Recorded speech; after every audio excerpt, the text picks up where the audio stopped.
My name is Julia Garcia, and I am here with Zocalo Health. I am our head of market development and customer success.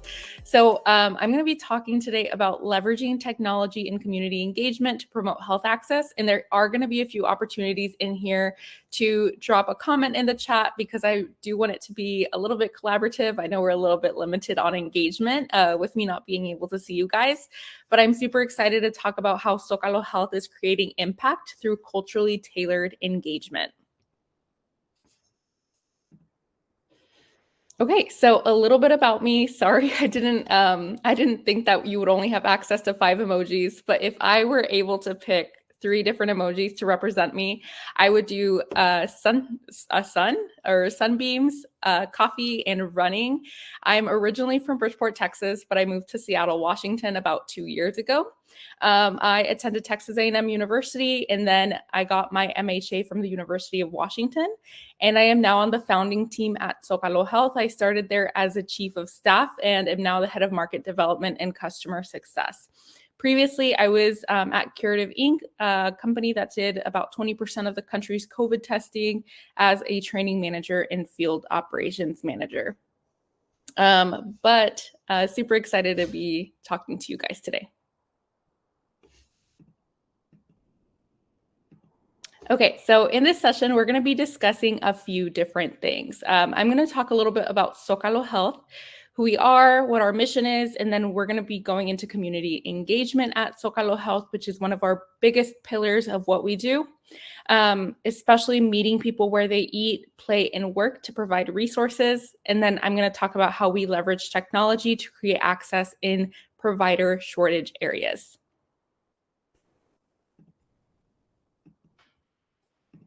Okay, so introducing Zocalo Health. Zocalo Health is a virtual primary care company that was created with the mission and vision of improving health and wellness for the Latino community. We were founded about 3 years ago by Eric Cardenas, our CEO and co-founder, and then Marissa Harden as well. So we have been at it for about 2 years, providing services in California, Texas, and Washington. But our biggest market, of course, is the state of California, where we're very active in the Central Valley and provide services. We are culturally aligned, tech-enabled, and a community-oriented primary care. So we heavily use promotoras de salud or community health workers to help promote preventative services and health education for all of our patients. Okay, and I'm going to be talking a little bit more about how Zocalo Health builds trust. So one of the main things that we focus on at Zocalo Health is improving healthcare access and health equity.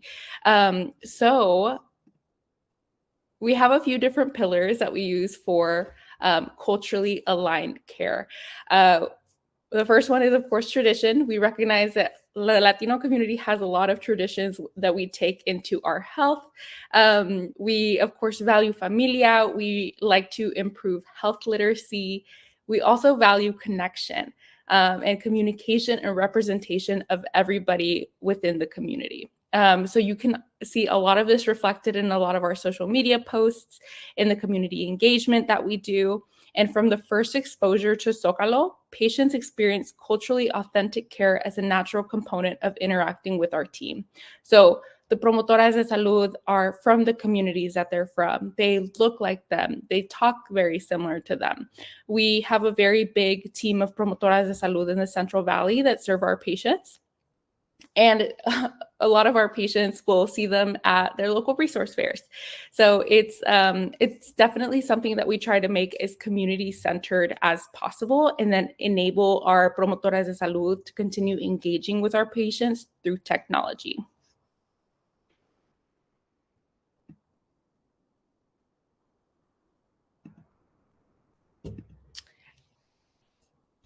Continuing off of the community-centered approach, we love to meet the community members where they are.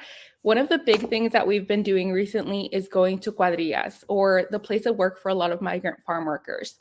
So we'll bring a table with resources, information, health screenings, and we just engage with the community where they are.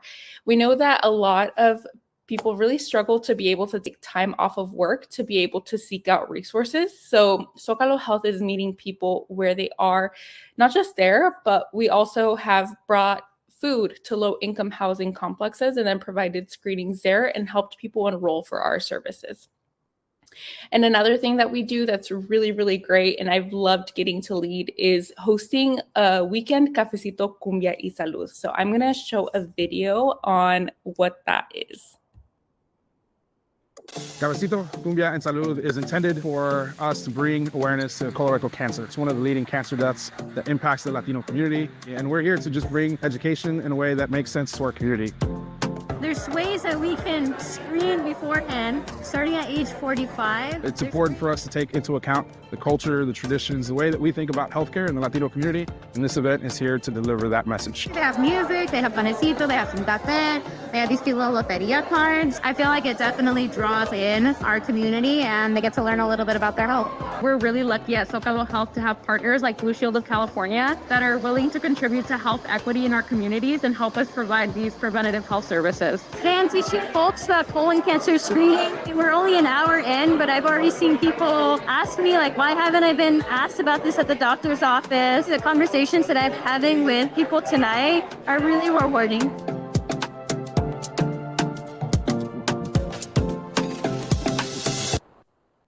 And so I'm going to spend a little bit more time on the Cafecito Cumbia Salud because these are something that's really important to Zócalo Health and has been really critical in us being able to spread health education, but also connect with the communities that we serve.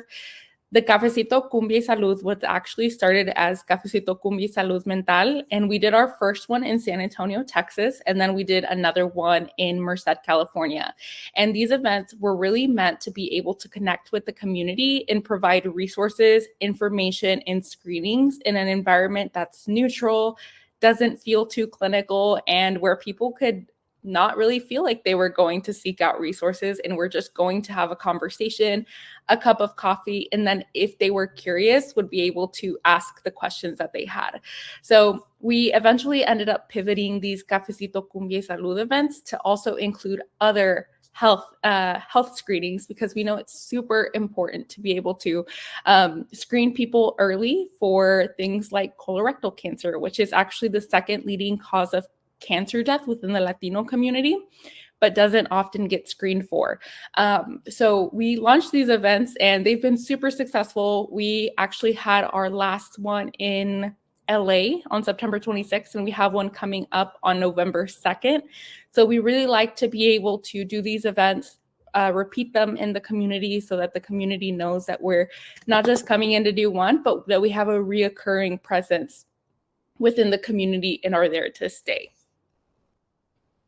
And now I want to talk about how we're continuing to leverage technology to build on that trust. So although we do have a very community-centered and in-person focus in order to build a trust with the community, something that we, of course, do as a virtual primary care company is leverage that trust in that community that we've built to then serve patients virtually. So we do actually have a Zócalo Health app that provides easy access to the promotora de salud and clinicians, making care more accessible and convenient for our community. So patients are able to access same day, next day appointments with a doctor, which is super critical in areas, especially like the Central Valley, where patients might have to wait up to 26 days or even longer to see a Spanish-speaking physician.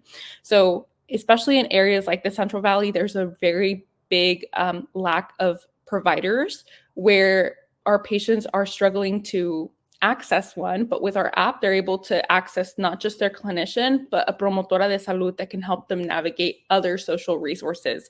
So if somebody needs help applying for Medi-Cal benefits or SNAP or WIC or getting their electricity bill reduced, our promotoras de salud are able to help them do that by connecting through the app or through a text message or a phone call. So we make it super easy to leverage that technology that we've created in order to talk to somebody who's able to assist our patients.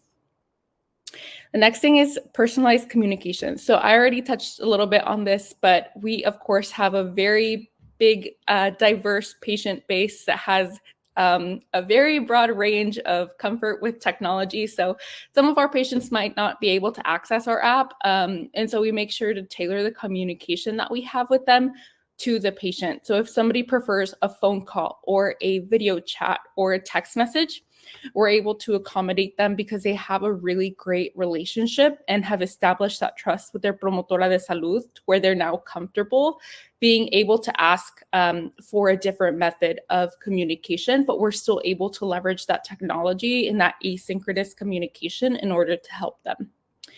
The next thing is, of course, building trust through accessibility. So by offering culturally relevant digital interactions, Zócalo Health ensures that patients feel heard, understood, and leading to stronger engagement and better adherence to care plans.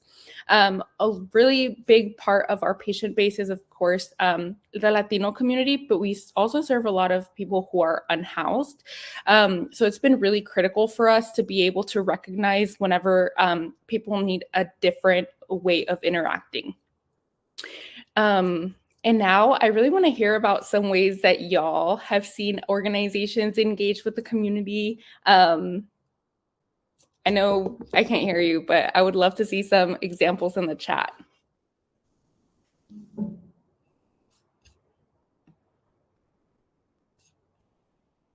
Okay, awesome. So thank y'all so much. I'm now open to any questions anybody might have about Zócalo, about our Cafecito Cumbia Salud events, or really any other questions that you might have about how we're engaging with the community. I'm open for questions. Hi, Hector. Thank you so much for your question. For those of you who may have not seen his question, it says, when it comes to colorectal cancer screening, how are you helping push the needle? For Zócalo Health, that has definitely been doing a lot of data-driven decision-making behind where we want to host a Cafecito Cumbia Salud. So for these, we actually partnered with Blue Shield of California, and they sponsored the events, but they also provided us with a lot of data on where they're seeing a lot of care gaps, which allowed us to target regions where there are a lot of people who have not done a colorectal cancer screening, whether that's an at-home screening, a colonoscopy, a fit kit, whatever it is. We were able to leverage that data and then decide, okay, it looks like a lot of people in Bakersfield are missing a colorectal cancer screening. So then what we did was we put up the Cafecito Cumbia Salud, and we reached out to community members using member level data. So people that Blue Shield of California had provided us with that had not had a screening. And then we also put out just a general blast on social media. We reached out to local organizations, and then we had the opportunity for people to come in, of course, drink coffee, dance to our cumbia that we had available, and then just provided a really fun environment. But we also provided clinicians on site that were able to provide education to all of the people who were attending. So our chief medical officer, Dr. Sarah Lopez, actually had the opportunity to talk to every single attendee and provide information on when you should get screened, what are some risk factors, what are some symptoms to look out for. And then we also provided a test kit to anybody who did qualify for the screening. So anybody over the age of 45, anybody who had not been screened and was at risk. And of the attendees, 30% of the attendees who were eligible to receive a test kit actually did take one home.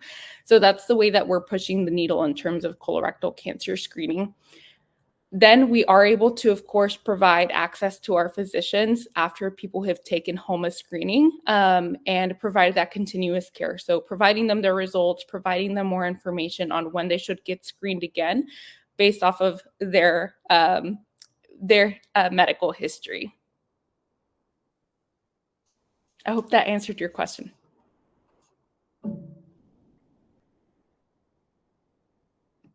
Hi, Daniela. Thank you so much. If anybody else has any questions, please feel free to drop them in the chat box. If not, thank you so much, everybody, for coming. I really enjoyed getting to talk to y'all. If you haven't yet, follow along with Zócalo Health on any social media. We do promote our Cafecito Cumbia y Salud events on there. So you're able to see when we're coming to a city near you, if you're in the state of California, Texas, or Washington. And I'd love to connect with y'all on LinkedIn as well. So thank y'all so much for attending. I really appreciated seeing everybody here today.